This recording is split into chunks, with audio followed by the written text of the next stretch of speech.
Hello and welcome to Central Georgia Focus, the Ask Mayor Miller edition. I'm your host today, Liz Fabian from the Center for Collaborative Journalism. You know, Mr. Mayor, since we began asking the public to send you questions 4 years ago, I would say road conditions and the school speed zone cameras have generated the most interest. So let's begin, since the Georgia legislators have options to either ban them or curtail them. Macon-Bibb County has been accused of violating the law by putting in cameras in schools that didn't request them or issuing tickets outside the school day. I know you have a lot to say about that. Well, it's funny that we're talking about school zone cameras in our community when, you know, just 2 years ago we had 17 homicides in our community, and at this time this year in 2025 we had 3. That's what we should be talking about, all the great work we've done there. But just on the cameras, I'll tell you a couple of things. I wish we'd do a We Verify that cameras do not operate 24/7, 365. How simple is that? We get a lot of comments. There's a lot of people getting interviews saying they got a ticket on Saturday, or they got one in the summer, they got one late at night. That's simply not true. It's not me calling someone a liar. That's factual. And I've reviewed the reports, right? So if you go back to, 3 years ago when we started this program, you'll notice that no one gets a ticket after hours. You can file an open records request on that. No one gets tickets on weekends or the summer. The only occasion that I'm ever aware of out of 3 years, there are 2 days, one in the summer where they're testing the equipment and it generates some citations and they just dismiss them because that's how they test the system, see if they're working. And then one other time, I think in 2023 on a weekend, they did the same thing for a particular location to test the equipment. About 3 dozen total that all were dismissed. So no one's getting citations. It's very clear. File the open records. You know, we've received about 28 open records over the last couple of months, actually. No one is asking for this information, and I can only imagine why not ask for this information. Would have been the first thing that I asked for. Also, most of those tickets are given out, I think a large percentage, perhaps 80% was the number I was given, are at the very first part of the day, the 7 to 9 o'clock while people are dropping kids off. The through times, I believe, only showed around 10 to 12%, and then the rest of the times are at dismissal times. But no tickets are given out the hours. The other thing I saw is that people said Macon-Bibb County violated the law. That is a ridiculous comment. Honestly, you can play on words all you want to. If someone says, we didn't request it, the same person said, we will agree to try it. To me, if you're saying we will try it, means you're giving permission. And you certainly signed a volunteer form to GDOT saying we are requesting these.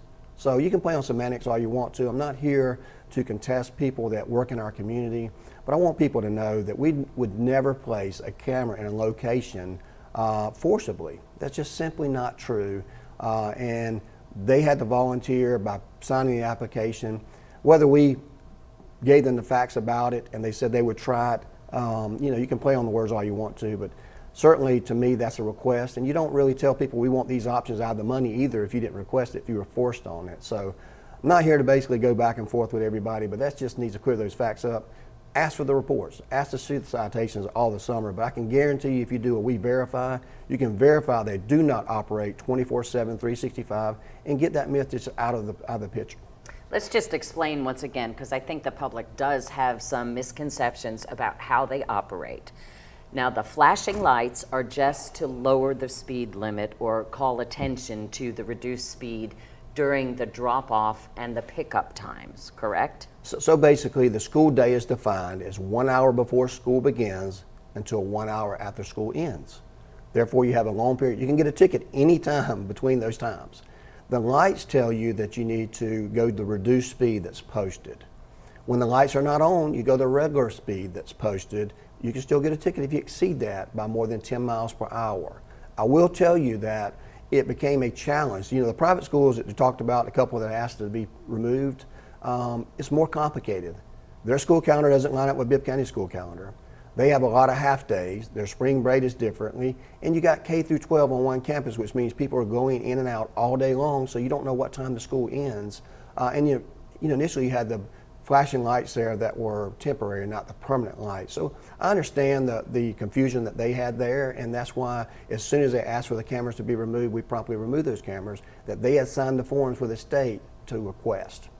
And I know that, like you said, the times are different from elementary to middle to high school. But on Anthony Road, you have an elementary school and you have a middle school, Ballard Hudson and Hartley Elementary. So is that just one zone That's there? right. So it runs for whatever the extended period is, Right. from like the early start to whatever the late start is So there. those are zones, and the lights would coordinate just like I just talked about. The same thing like Rutland. Rutland, you have a high school and a middle school, you run, that's one zone. But if you look at all the evidence, if you really wanted to look at it, you'll see that no tickets are issued after hours, none. And they're not operable in the summer, weekends at all. And the only two circumstances I know of is 2 days that they were testing the system, and all those were promptly dismissed, because what you don't want to do is look like you went back there and purged a bunch of citations. So they're still going to show us citations, but they're going to show us dismissal. The other thing someone said, and I can't remember the media outlet, it could have been some blogger or something somewhere, or maybe some radio show, but said that we received $1 million worth of citations in the summer.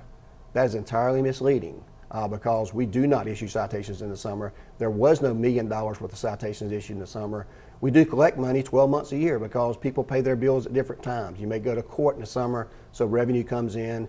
Maybe you get a ticket in February and you mail your check in June or July. We don't issue citations in the summer that need to be paid, and we don't do that on weekends and weekends and after hours either.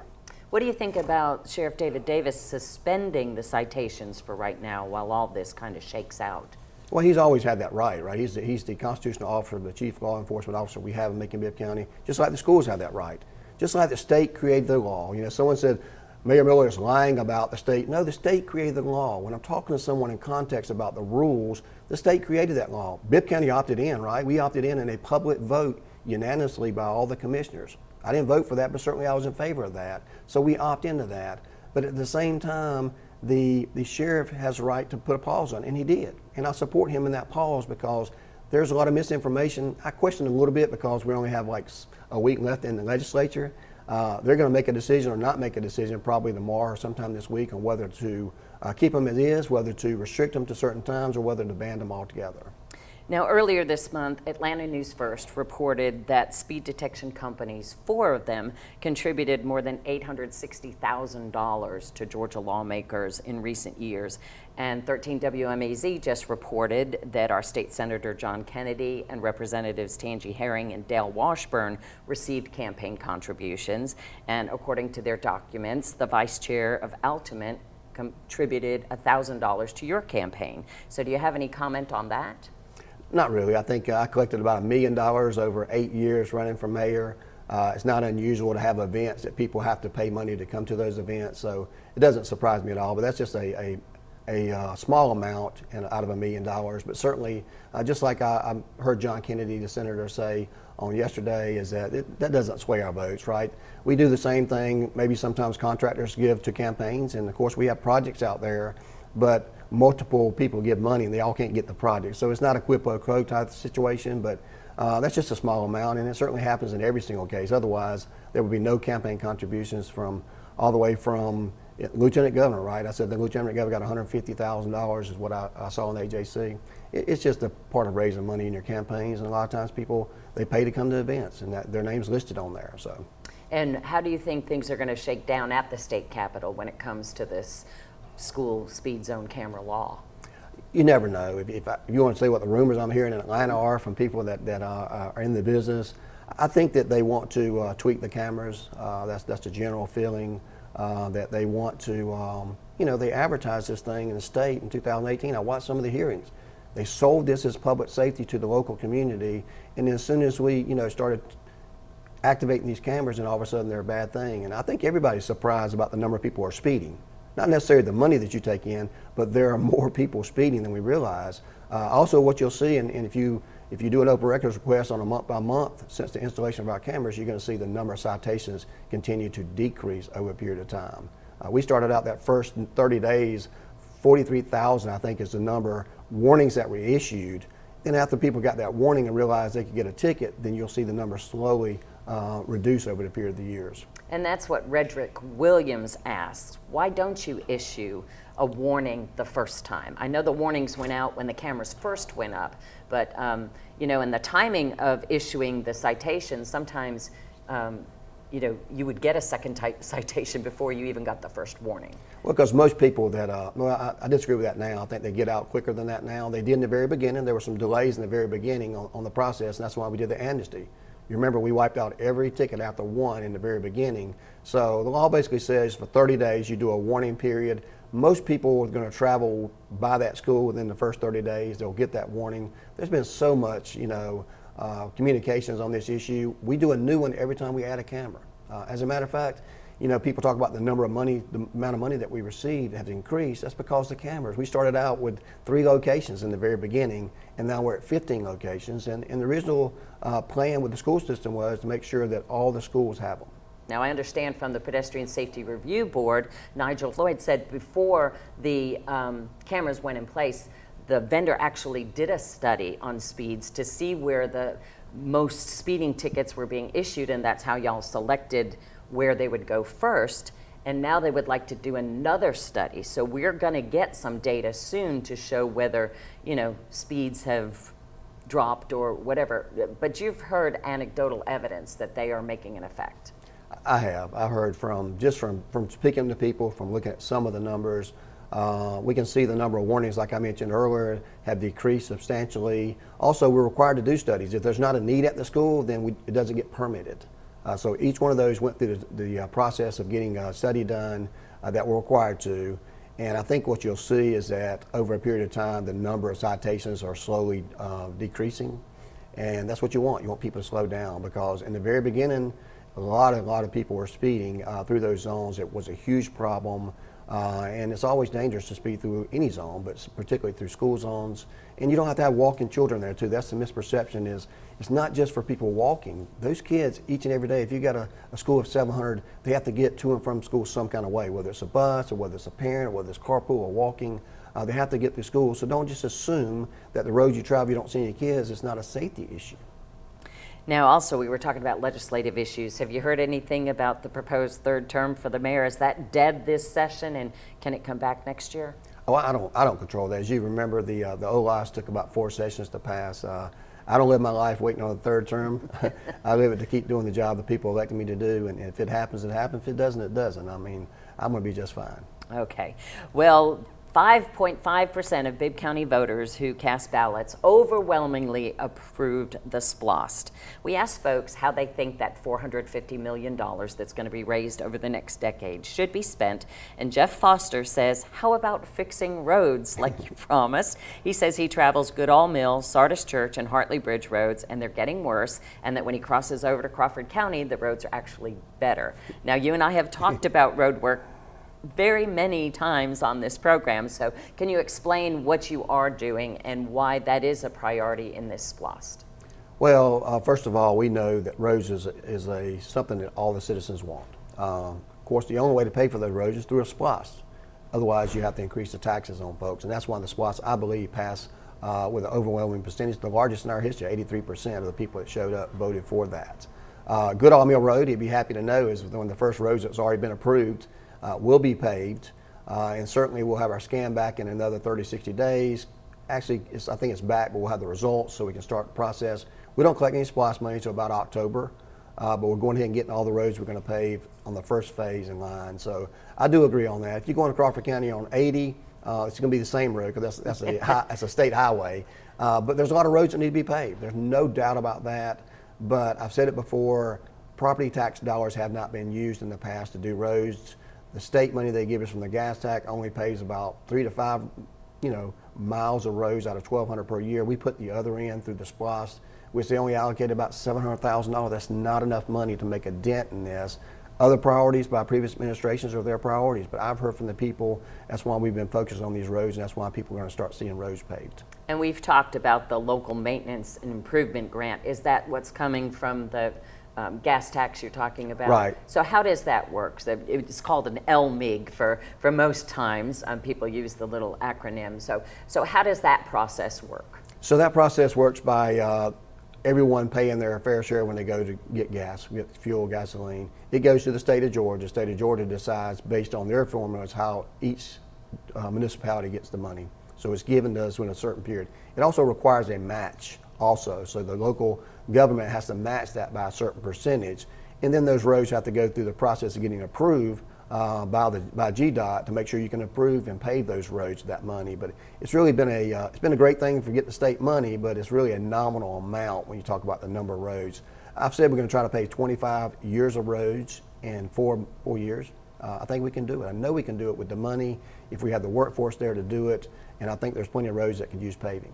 Just recently, Macon-Bibb County, though, took the next step and hired the contractor, made the move for roads that were on the 2023 list. So it is a process, and we see that with GDOT and the Federal Highway Administration. Just because you say you're going to do it doesn't mean it's going to happen. Can you explain how that, delay seems to happen? I've been talking about some roundabouts on Mercer University Drive for 5 years now.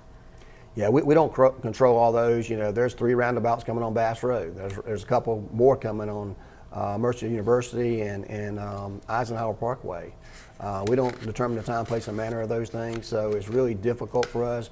But our LMIG funds come in. You can think about you're about a year or so behind each time, but you got something in the well every year. It's just a process. By the time you get the money, you choose the roads, you get permitted, it goes to the state, and by the time you get a company to do it, it does take a while. But right now we're going to have plenty in the well to get paved, so people are going to need to watch out for those asphalt trucks.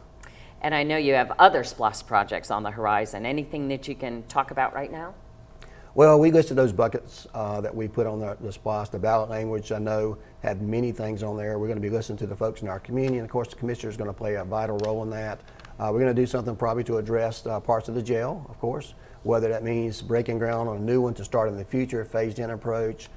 We certainly been hearing some things. I'm not sure if you saw the AJC article where there's a potential push to move all the GHSA sports to Atlanta. That would be very, very, very detrimental to Macon. Hotel motel tax, our taxes here, since we have some on the SPLOST and the LOST, we have to keep those things in Macon. One way we have to do that is to improve our facilities. Athens has new facilities, Augusta has new facilities. I went to the Inmark Arena in Savannah the other night for a concert. They have a new facility. I took a tour of that place there. We're going to have to upgrade our facilities on conventions and on that to get things done. And of course, we have a lot of fire stations. We need deputy cars. Many public safety has to be done as well.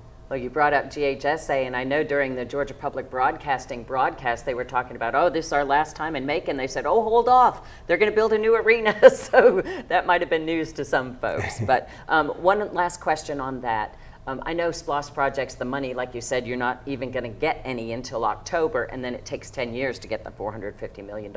So will you be borrowing money against the expected return to start these projects sooner, and how does that work? Of course we will.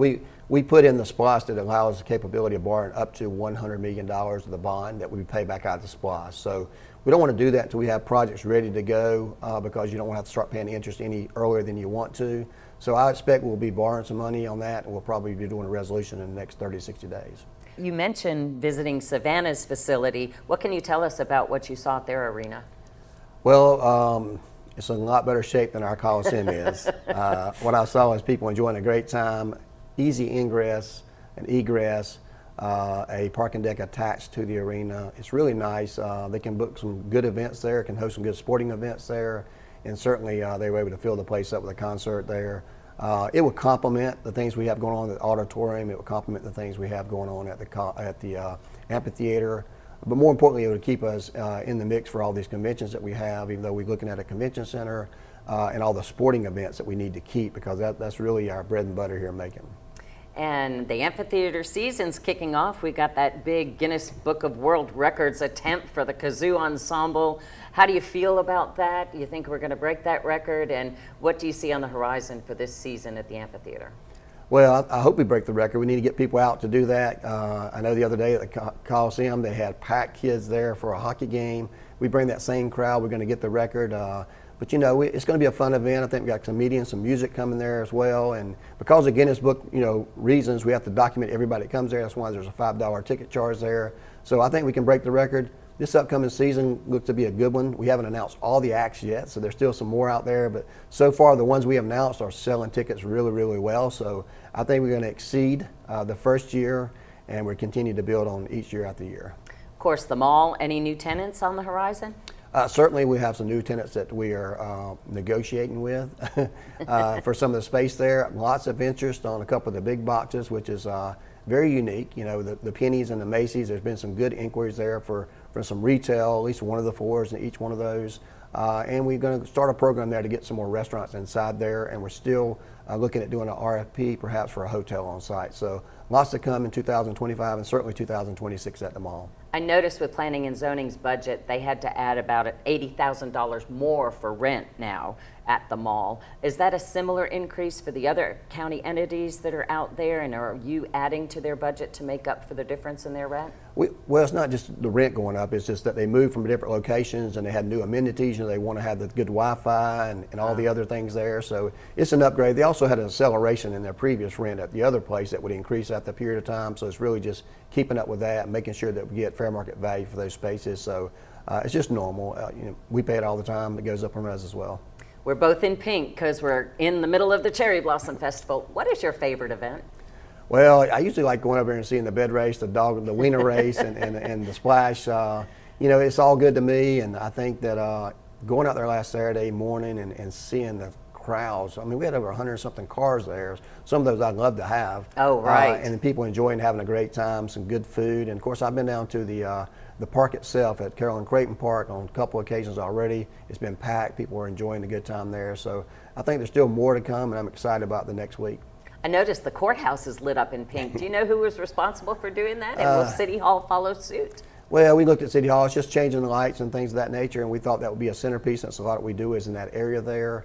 But, you know, everybody working together between the Visit Macon and between our local offices there and Stacy Moore at the Cherry Blossom, we decided to make that a centerpiece there. And I like the way it looks as well, so I posted it on my page. I think it looks great. I mean, I think a lot of buildings should be lit up in pink, and I think other folks want it lit up for other things. The White House does it, the Empire State Building does it, so. Yeah. I think as long as you keep politics out of it, it's a good thing to have, and I'm certainly always willing to celebrate the pinkest party on earth. So they have special lighting now at the courthouse and can change different colors like they do the Mercer Bridge? Yeah, pretty much, and we've done it the same thing during the holiday season at City Hall. We put the red ones in there. I think we may have done some purple outside sometimes when there was domestic violence, so I think those things are kind of unique. Anything else you'd like to add before we go? No, I'm just ready to have a great time at Cherry Blossom. Looking forward to the upcoming season at the amphitheater and getting some raised pay, so we're paving the way in Macon-Bibb County. Any chance we could see you in the musical chairs event next year? I'm very competitive, and it's probably not a good thing for me in there bumping everybody out of the way to try to win that thing. Yeah, that's probably would not be a good look for an elected official, and Chris Floor had a time too. Well, thank you for joining us. Remember, send your questions to mercerccj@gmail.com. See you next time.